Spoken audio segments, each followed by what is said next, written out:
We've partnered with Bethesda Game Studios to build a filming model of the Frontier ship from their upcoming game, Starfield. The tested team and I have been having so much fun on this project. It's a celebration of exactly the kind of practical effects filmmaking we are all obsessed with. As we approach the final stages of the build, the ship comes alive with my favorite part of model making: the painting, the detailing, and the weathering of these miniatures. Okay, let's dive in.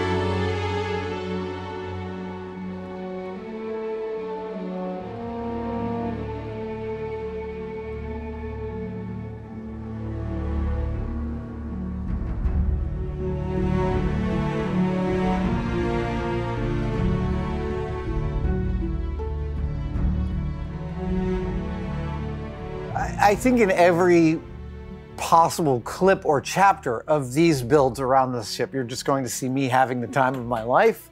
And this is no different. We are now, I am now in the phase of starting to do detailing on some of the bigger gestures.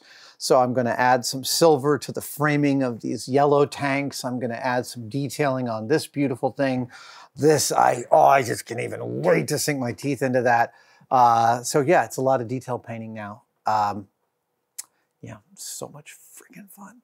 And I brought watercolors to do the weathering because that's gonna blow your mind. All right, here we go.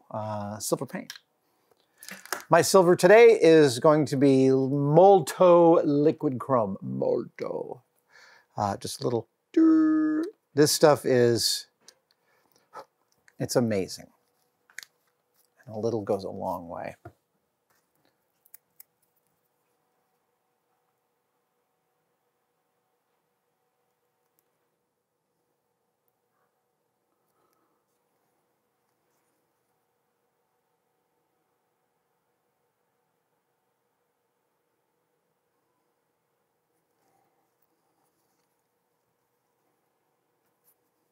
There's no fast way through this kind of painting. It's tedious. You just got to paint everything you can see. It's tedious work and it feels like it's going to be time consuming, but really honestly, when I'm all said and done with this, it's probably not going to be more than about 25 minutes to paint this. But it's just good to remind yourself that the tedium is there. Tedium is part of it. Part of it. This kind of painting is all a process of you going, oh, I missed that spot. Oh, I missed that spot. Oh, I missed that spot too. It's just a lot of that. Oh, are you breaking? Don't you break on me.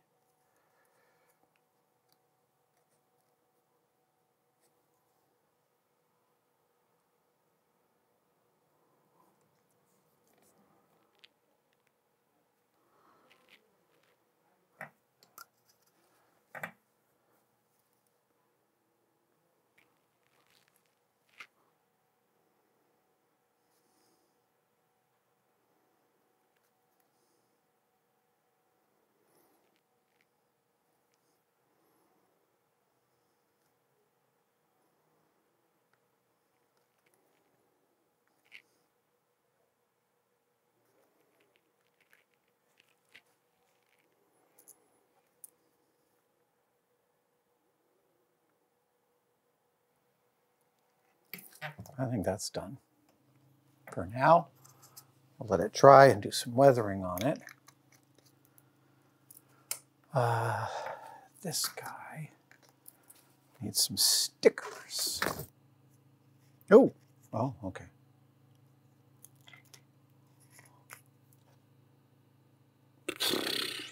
Dirt.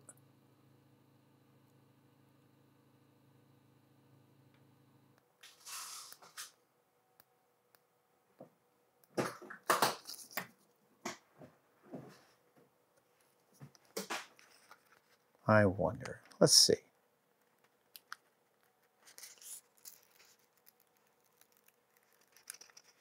No. Nope. That was hopeful. Hopeful thinking. If I'm looking at that, what am I looking at? That? Yeah. So it goes one like this. So one of the other things that this kind of tedious work engenders is the question, could I be doing this faster? I've worked with plenty of people who never ask themselves that question. It's not a fault necessarily. We all have our own approach to the work, but I love when I'm doing tedious work asking myself, is there a system I could set up to make this go faster or more efficiently? And the answer is frequently yes, as you get better at it. I mean, you certainly speed up as you go. All right. Oy, oy, oy. Okay, this is just gonna, these are so small.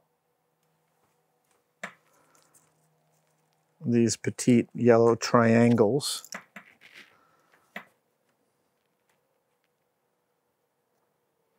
Ah! Oh my God, I've got one stuck to my big fat thumb. Here we go, we're just guessing. Doink! Nope, I glued it to my thumb. Come on. There we go. Come on back. Whew. All right. I'm going to call that one. 0.65 inches. Uh-huh. And do you have this thing? This like vent thing? Is that a sticker? It is not, but okay. I can generate. No. I don't. I put 2 reds up here. I don't. I think this is exactly. Plenty busy. Beautiful. That's beautiful. This is fine. And I think with some text that comes like that, that's going to look complete. Yeah, exactly. And then you haven't even done the wash yet. Right. No, I haven't. No, I'm going to do some brown. So I'm kind of getting to a certain spot with both of these, letting them dry. Now I'm going to move on and silver up these guys.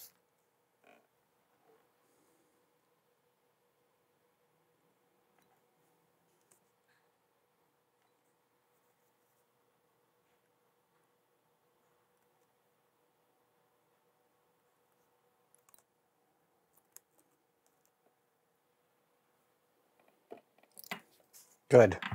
That's great. I'm very happy. So these go in. Oh, they go in like that. I see. They go around that and under that. Oh, that's neat.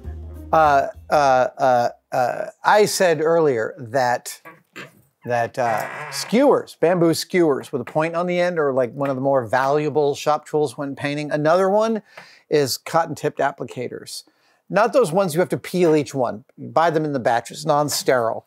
My only issue with these is that they break really easily, and that drives me a little bit crazy. So it turns out to be really hard to search on Amazon or around the world for robust Q-tips. No one's selling Q-tips with the proviso that their stocks are more durable. But if you know of Q-tips that have stronger stalks, I'd like to know in the comments. And in return, I'm going to show you the new Q-tips I've found. Look at these guys. These are like, yeah, it's like makes us all feel small. I love this. And I'm about to use this Q-tip for some dry brushing here of the rub and buff. And here we go. I'm going to get a bunch of rub and buff on the Q-tip. And now we're going to start at the bottom where the stakes are low, and we're just going to start to pull out the details.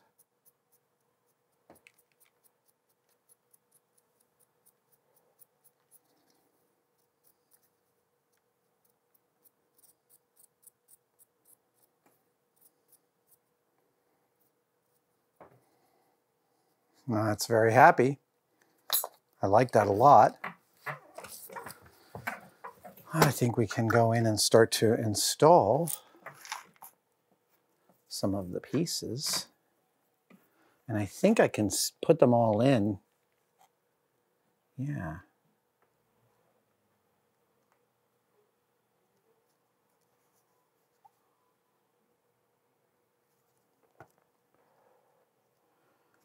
All right, so the insides are flipped. All right, so flipped. Symmetrical. It's going to be flipped. Nope, symmetrical. Oh, 2, 4, 6, 8, 2, 4, 6, 8, 9. He gave me some extra. Okay. Now, without wheeling you too much into what's going on here, the design of this engine thing is like surpassingly complicated. It's fine.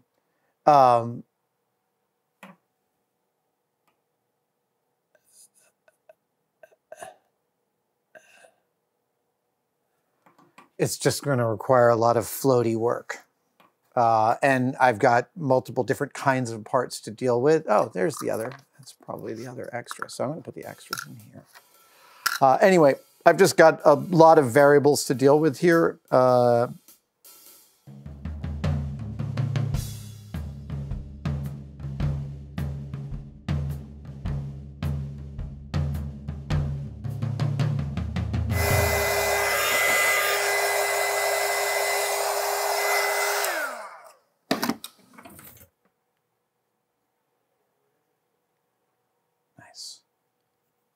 I can't remember which side I started with, but... So that goes from there to there. Look at that, it lines right up. Like they were born for each other.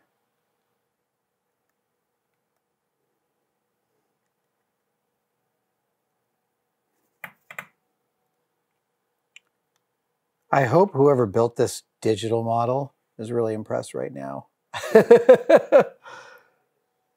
With the level of detail we're getting to here, because it's really lovely.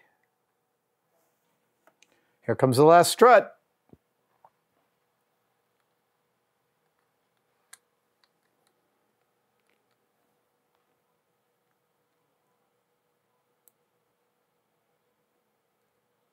Come on.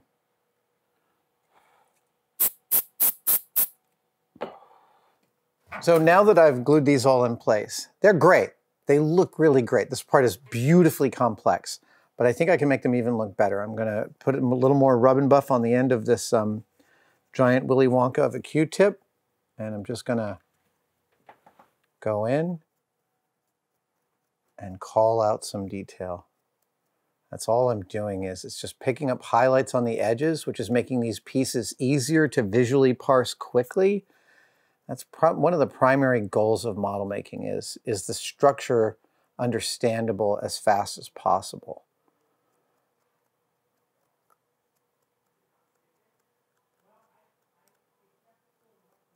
And you can see how the dry brushing really augments and brings out that detail. And I'll go back in with some dark wash and grease it up a little bit, and that'll make it even more visible. We're putting in these guys now, these white stripes. Let's do it over here.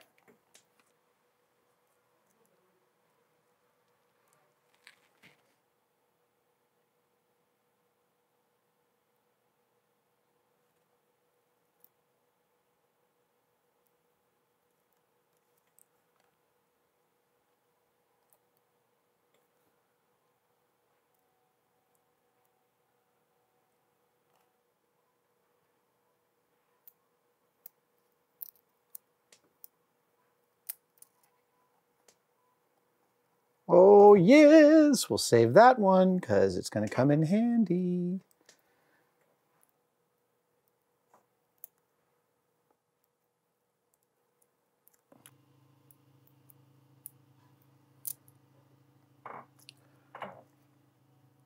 This is one in which I may give it a clear coat when I'm all done, and that's likely to tie this whole thing together.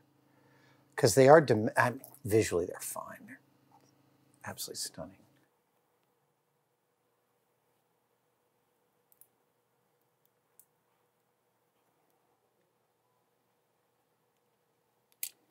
Yeah, okay, I'm going to do a brown weather pass on this after these 4 triangle stickers. God, at this level, nothing feels bigger and dumber than your fingers.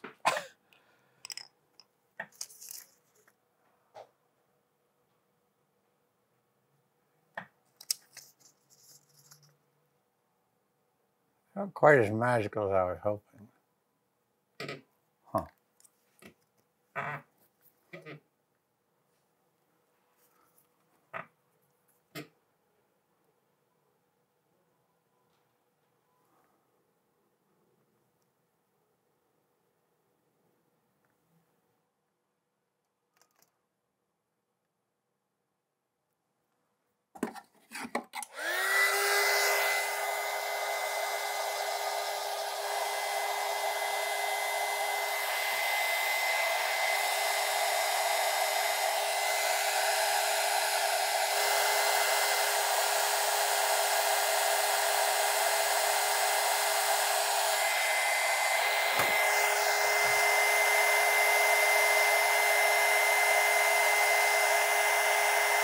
I know what you're thinking. You're thinking he made it look like the top of the Ecto-1 and Ghostbusters. And it's true. There's too much paint on there. But this is my favorite thing about the watercolor as a weathering technique, because what you'll see is once this is dry, I'll be able to take a brush to it and take that value down. And I'll have a lot of control over what to do with that value, you'll see. Just have to let this set a little bit, and then we're gonna blend this in. And by the way, right now, I'm pretty sure I'm messing this up. But that's also part of every paint job, is there's a moment when I'm pretty sure I'm messing it up. So it's usually in the attempt to repair that the paint job really comes into its own. And using the spun out Q-tip as the spreading medium, I really like, because it gives me all this irregularity. Also, frequently when you're trying to clean up a bad paint job, you're literally going through the motions of removing the dirt from where the people who owned the real piece of equipment would have been removing the dirt. So you're ending up sort of following the correct procedure for doing a dirt and a wash.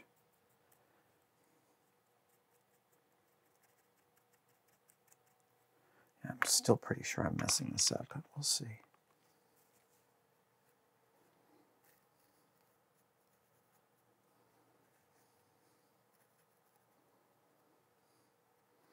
And then as you go and clean up, you really want to make sure that you leave something uncleaned up. Like you're going to go through and you're going to be like, oh, clean up that and clean up that and clean up that. And then all of a sudden you've done it all too regularly. So you always want to leave some kind of stainy stain.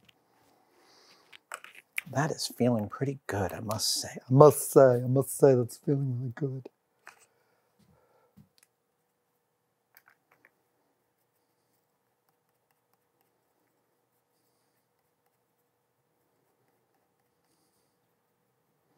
The thing about the watercolors is it's hard to get that first layer down, but once you do have a kind of a layer to work against. That, I feel, feels like a single piece of equipment to me now. That's great. I'm really, really happy. All right, how's it going? All right, Sean, look how crazy this masking job is. I'm having to tape off this entire section. And the great thing about it is that I get to do it again on the second piece. Well, you know, it should be easier the second time, right? Of course, yeah. Well, okay. So I'm dealing with my own weird masking thing. We realized that the side thrusters, these guys, have a black stripe that has this like curve going in it, and there's no guidelines on the actual model. And so I said, this is like a classic example of like trying to do it the easy way with technology. And I was like, ugh. So what I was trying to do, I was trying to draw a 3D spline onto the actual 3D model in the program and then lay it out flat to make a paint mask on the vinyl cutter. That's not as easy as I thought it would be. Like because when you lay it out flat, it doesn't, it's like unwrapping a globe, you know, it's not the right. So we went old school. I went old school. So I just stuck painter's tape on here and I drew it on. Yes. Yes. So then we take the painter's tape off, right? And we put this next to a ruler and we take a picture. And then I bring it into the 3D software and resize it so the ruler matches 1 inch, 1 inch. Yep. And then we draw it with the splines. And it worked perfectly. And it took me like a fraction of the time it did to like mess around with the all digital version. So now we have, this is just one half of the mask. So we just mirror it for the other side. We apply them, put some tape up here, and then you got your black stripe. Oh, perfect. And as somebody who's like very inept at computer modeling, that's exactly how I would have tried to do it. See, well, sometimes it's not good to reinvent the wheel, you know? And I'm sure that we're getting out there in the internet, we're getting the, oh, well, here's how you do it in the 3D. Like, I'm sure that there's an easy way to do it. I just didn't. I couldn't figure it out. And then... the way that works is the right way to do it. Yeah. So you could do and I've done this a lot of times, like using the camera to take pictures of the trace. You could also scan it, but we used what we had. So yes, so we're gonna print out, cut out a bunch of these stencils. There's how many of those parts? 4 of those. Yeah. So we'll do 2 per, and the nice thing is we only have to draw out this side and we just mirror it in the program. Perfect. So we'll put these on. We'll do our black stripes, and then. Hopefully we won't have too much more masking.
I am rapidly working through the weathering on pieces of the ship, and I wanted to actually speak to the highest overarching goal of weathering, which is not necessarily to add story, even though we talk about that a lot on this channel, about how weathering is a narrative of the use of the object. It totally is.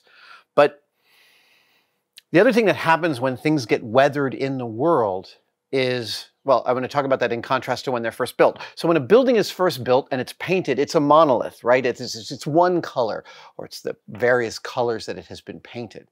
But the structure of that building is sort of hidden behind its newness and the newness of the paint.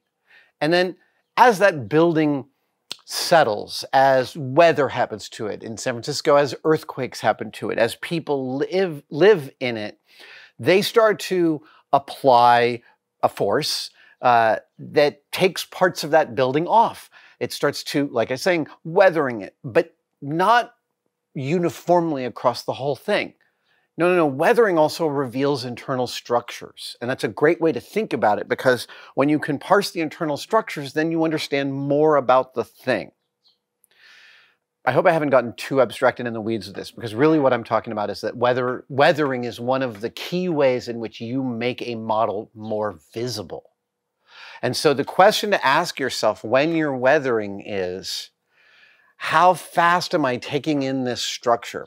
It is very similar to the goal of graphic design, which is how quickly is my message being communicated? If I have a poster and it's about a band, is the band's name the biggest thing? Is the date the next biggest thing? Is the venue the next biggest thing? These are, and your philosophy of a band poster may be different, but does the layout of that graphic design communicate the information, which is its primary goal, as fast as possible?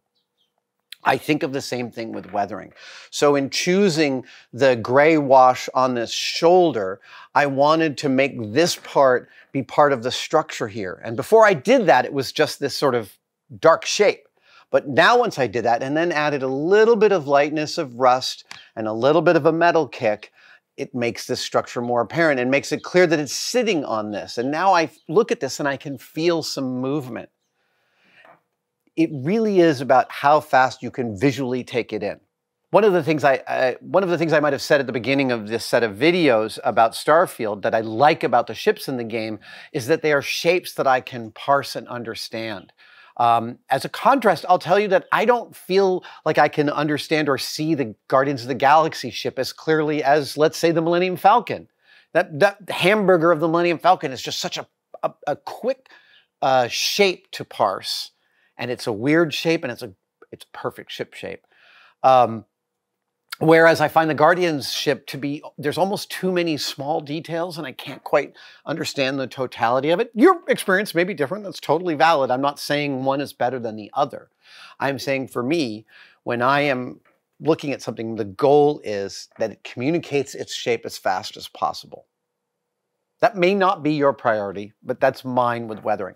And now I wanted to show you a weathering technique. Like we've talked about things like Vallejo washes and solvents and coatings and all of this stuff around weathering. And I wanted to show you a weathering technique that uses nothing more fancy than a piece of wood. Literally almost any piece of wood you have.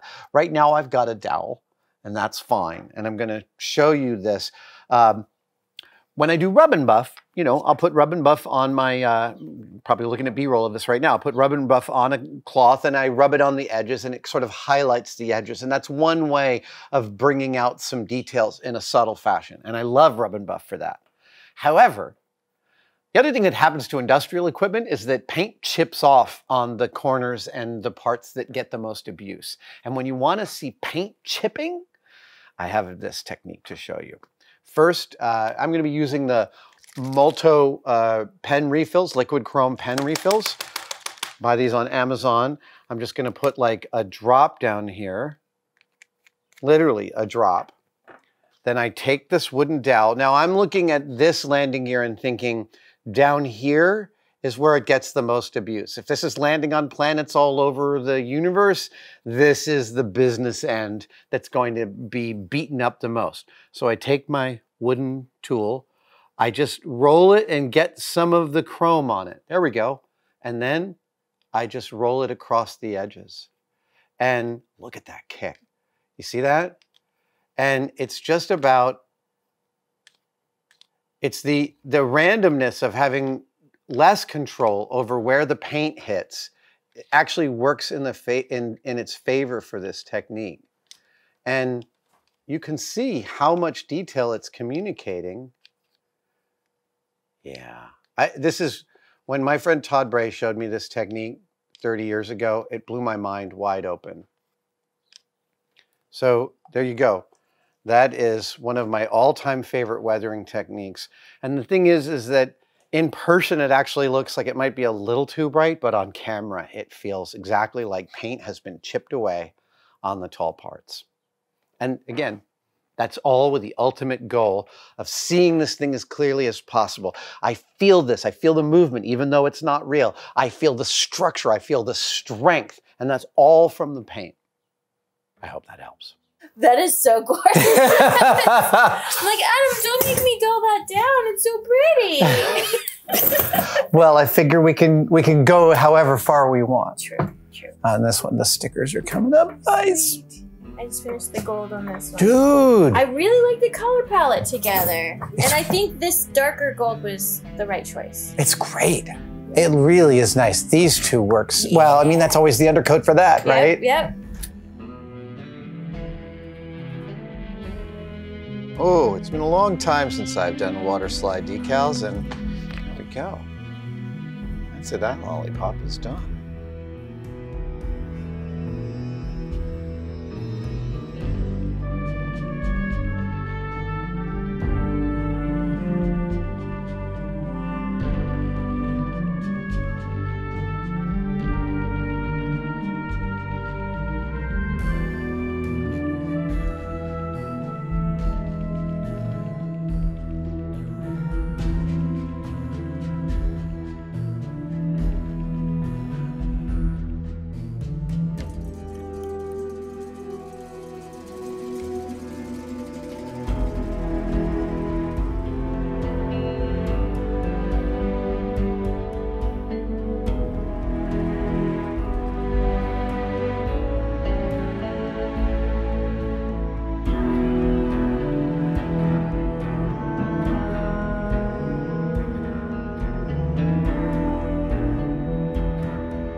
Decals, that's it.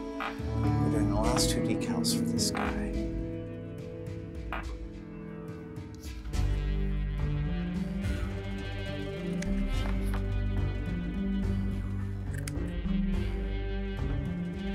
Dang. Dr. Will Robinson.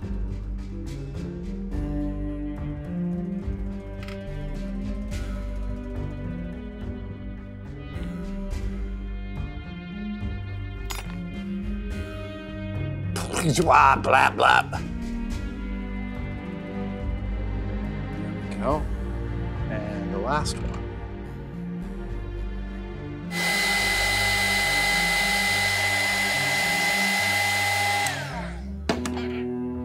That part's done. That part's done. Oh, so much fun. Oh! Oh! Oh, you're actually doing something. I thought you were doing a model shop reach pose. No. Dude. The camera, if you come back here, look at the thrusters. Yeah, I'll just drop this. Oh my God, the yellow is so perfect. Holy cow. That's really cool. Yeah, that is really, really great. Dude, the colors are so cool. And light leaks everywhere. Oh, yeah. No, we'll, Oh, man, look at that. Tom Cruise is about to jump right out of that. Dude. Oh. It looks so good. Damn. So I'm about to paint the VTOL engines of this craft. They're in front of me right now. They're so pretty. We've got the base coat. We've got some vinyl on there. The detailing is lovely. And these are fully lit units. They've got engine lights. They've got landing lights. And I'm going to give them their weathering pass. As I'm looking at this, I'm thinking, again, it's talking about weathering as being a way to see an object. And I'm thinking that there's down here where these fins are, these are the moving fins. I know there's a name for those. I can't quite remember what it is. But these fins move to directionalize and increase or decrease the flow is, I guess, the thing. So I believe I'm going to mask here, and I'm going to give these things a dark gray wash. I'm just going to bring their value just a little bit hotter than the black.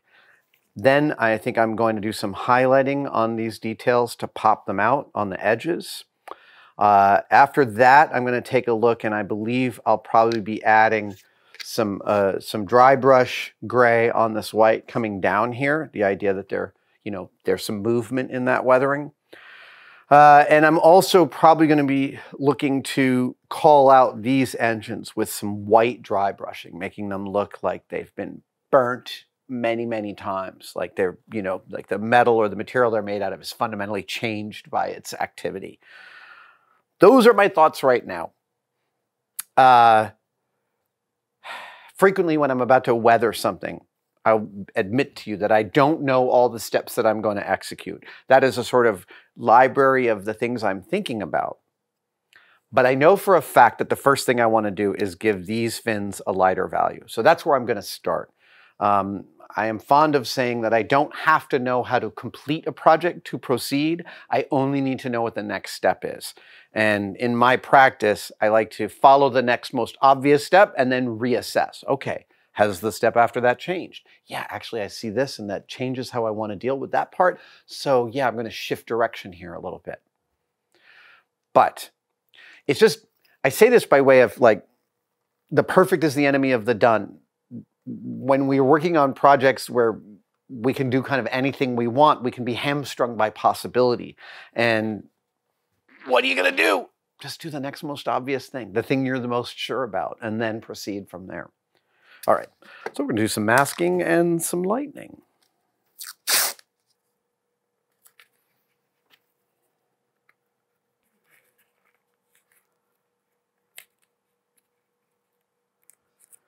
There's a lot of decisions while I'm making something that I put off for later, but I keep at the top of my mind so that I can keep reassessing. I'm actually fundamentally masking the wrong thing. So like with anything you build, there's going to be like bigger problems to solve and smaller problems to solve. And if you have a big problem to solve, but the next most obvious task isn't that problem. What I like to do is, while I'm solving the next most obvious task, is to constantly be thinking about that problem. I'm just like, all right, I don't know how this part will integrate with that part, but I do know the next step doesn't involve either of them, so I'm just going to proceed. And maybe that next step I'm taking will inform the further step I'm going to take after that. I love nothing more than parking a big, weird problem while I'm dealing with other smaller problems, and then slowly having the solution to that big problem reveal itself over time, because it does and it will. You just got to be patient. But one of the things also I hope we're communicating with the weathering of this is that weathering is not a fancy process. You can literally do it with a paper towel. Like, if all you had was a paper towel, I would consider that enough to weather a ship. Paper towel and a dowel, even better. Sharpened dowel. Brushes, oh, really awesome. But not required necessarily, depending on the scale.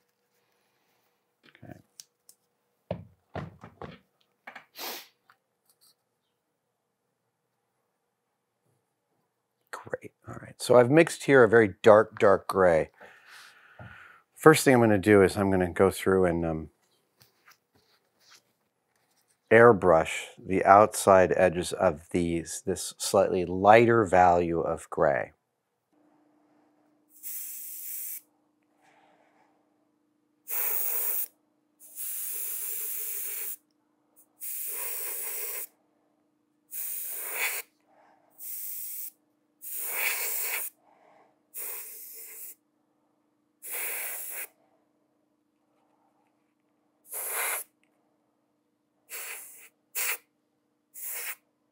Great, I like that.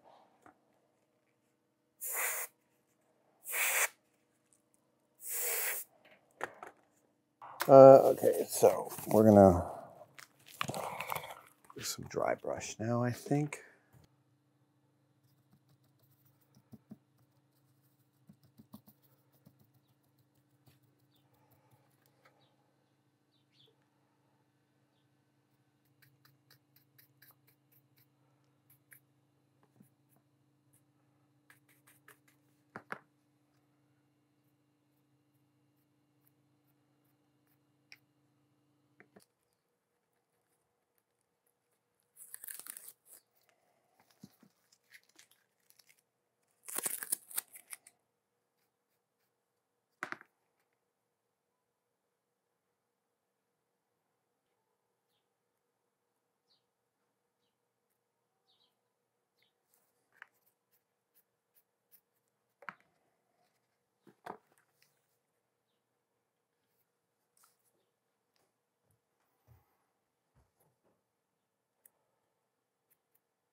I'm working through the weathering on these VTOL engines, and I've done a color value difference, airbrushing, and then I'm doing a bunch of medium gray, dark reefer gray from Archive Acrylics, doing some streaks up this way. And those are helping a lot. I've also done some dry brushing color lightening on the inside of these shrouds to kind of bring up their value as they're drying. I'm seeing they're not strong enough, but that's fine.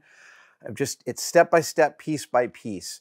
I think I'm going to do another dry brush on the inside here just to lighten that edge value, to really get it to that burnt feeling.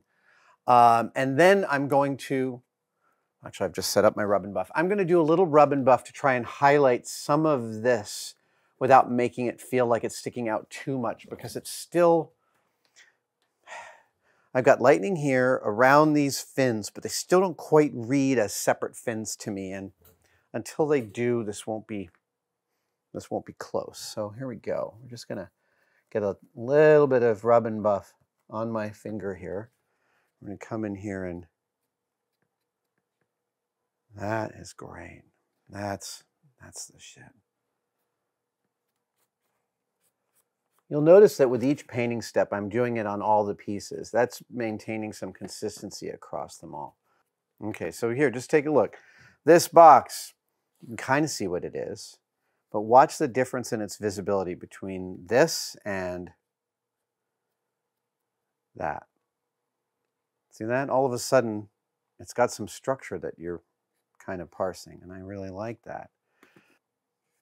Oh, nice. I can do that. Ah, yes. Okay. A lot of this is going to disappear in the amount of bright of lights coming out of those engines. So I know I have some room to move there. Oh, yeah. See, you don't often know sometimes where that, all of a sudden now, yeah, I'm just very happy. All of a sudden these kind of pop. That's the goal, get them to pop. So now I feel like, aside from a little dry brushing inside there, which I'm going to do next, I am ready to start to do this business, which will be a wash. And actually, I'll show you.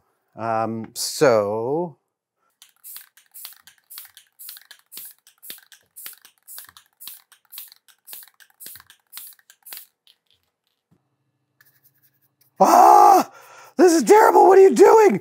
Why are you putting so much dirt on it? Oh my God. This is terrifying. It really is. I don't like doing this. I'm always scared doing this. This never doesn't freak me out. And it's going to look great. Oh my God, terrifying. Absolutely terrifying. I'm sure I'm doing this wrong. I'm going to have to repaint the whole thing.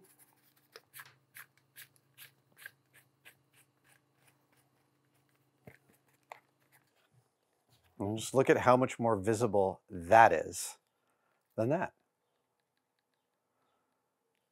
That's great. This isn't the end. This isn't the final pass on this wash. It's just the next step. I'm going to be doing other things to pull out more details, but for right now, it's always spooky.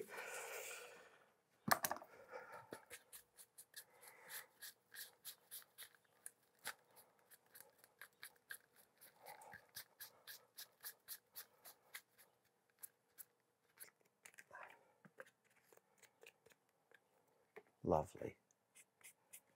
Lovely. Yep, yep, yep. Good, good, good. Oh, here we go again. Oh. Always upsetting. Okay.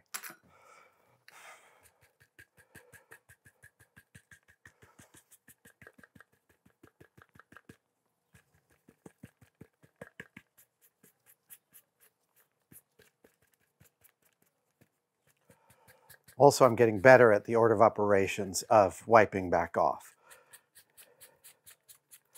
Notice I'm always going in one direction. That is also part of communicating the movement of the engines. Clear out these little inlets. Yes.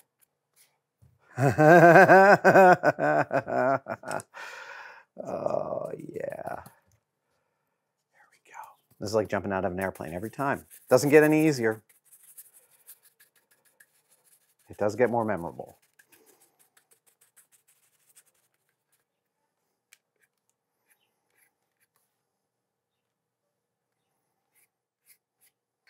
Jesus, I don't know about you, but I'm feeling really good about these.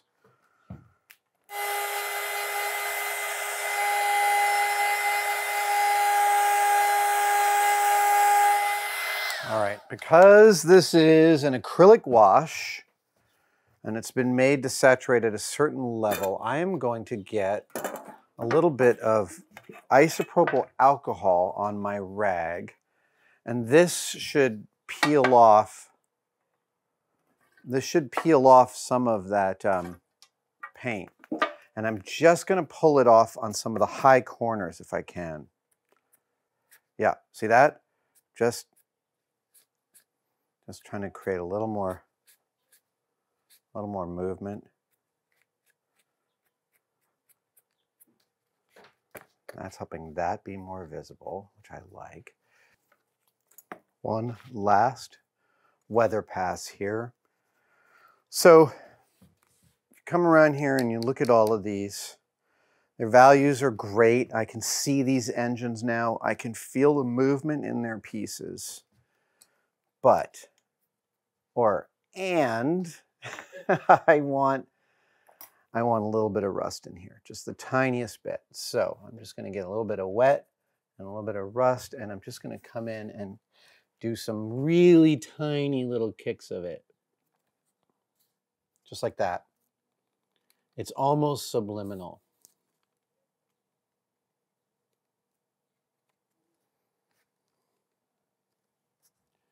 Just helps to separate out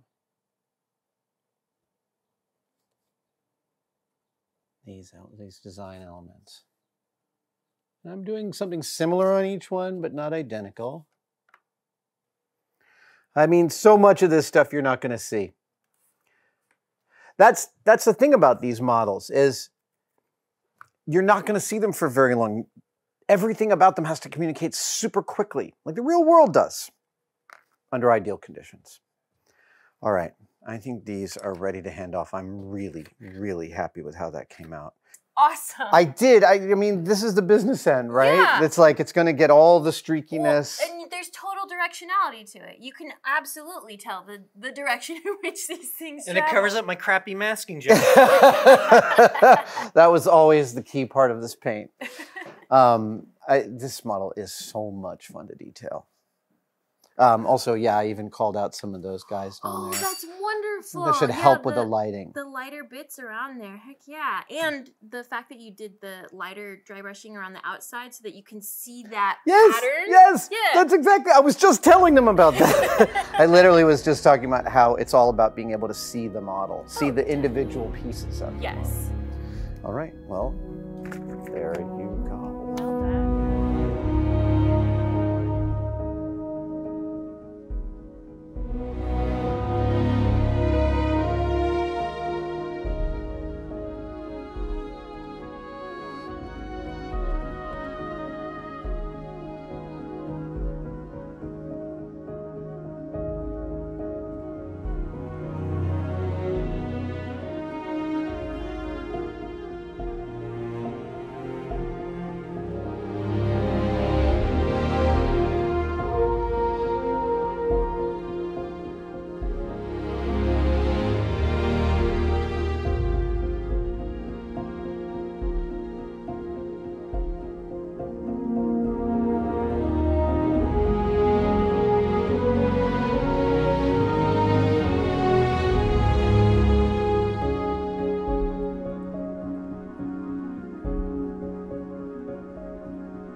One of the reasons when you see me get super excited, I'm like, yeah, I love it. When you see me do that, the reason, more often than any other, is it's because I can see it.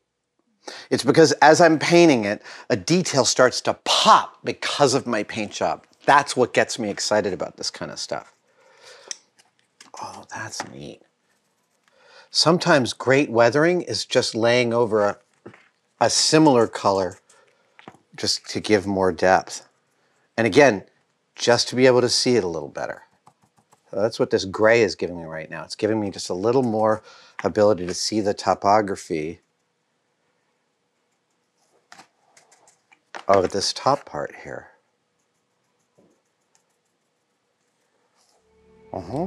That's great. I'm really happy with how that gray looks. Stay tuned for the final part of our build as the team and I put the finishing touches on the Frontier ship and the cockpit diorama. Thanks to Bethesda Game Studios for partnering with us on this project and inviting us to play in their new universe. Starfield launches on Xbox Series X, S, PC, and Game Pass on September 6, 2023, and is rated M for mature. You can find details below or visit www.starfieldgame.com to learn more.